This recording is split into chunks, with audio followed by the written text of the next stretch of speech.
just before I head in for my afternoon workout, I wonder how many people out in the world today are ready, willing, and able to actually work with their current reality, knowing that they're preparing themselves to move in a direction that is not a reflection of where they are.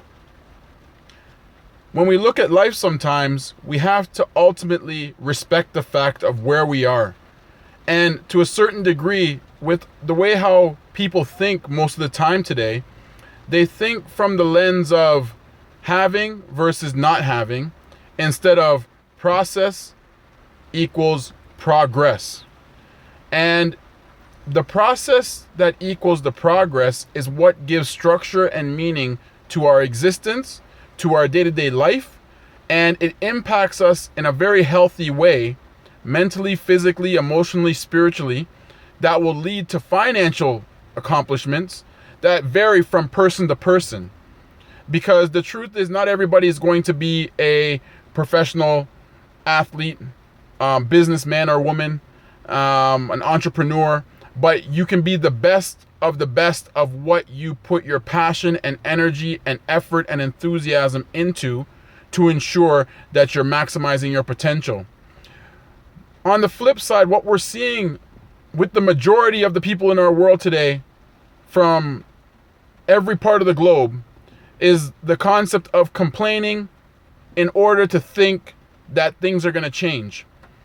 When we complain, it comes from a root cause of something that may have happened to us individually or as a group.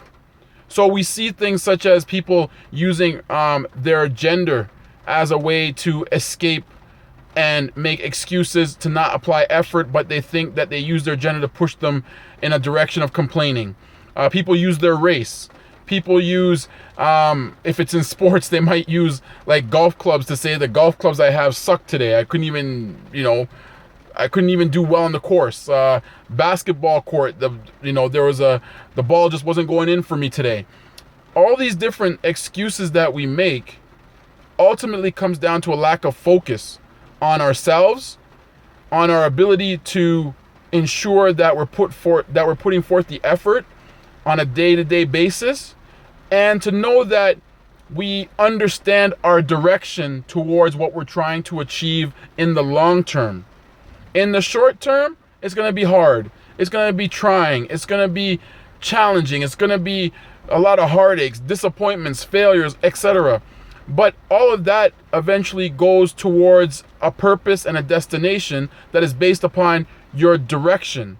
And your direction comes from up here and in here, in addition to putting it down on paper to make it real. And when you make it real, you're making a contract to yourself. And that contract that you make to yourself can only be broken by you. So be aware of what you're doing. Because it's not just about the exterior world of what they get or what you achieve. It's most importantly about you on the internal side to ensure that you are leading with principles and values that govern your existence and give you purpose and meaning that allows for you to feel fulfilled, happy, healthy, and working towards a prosperity in mind, body, and spirit. Have a great afternoon.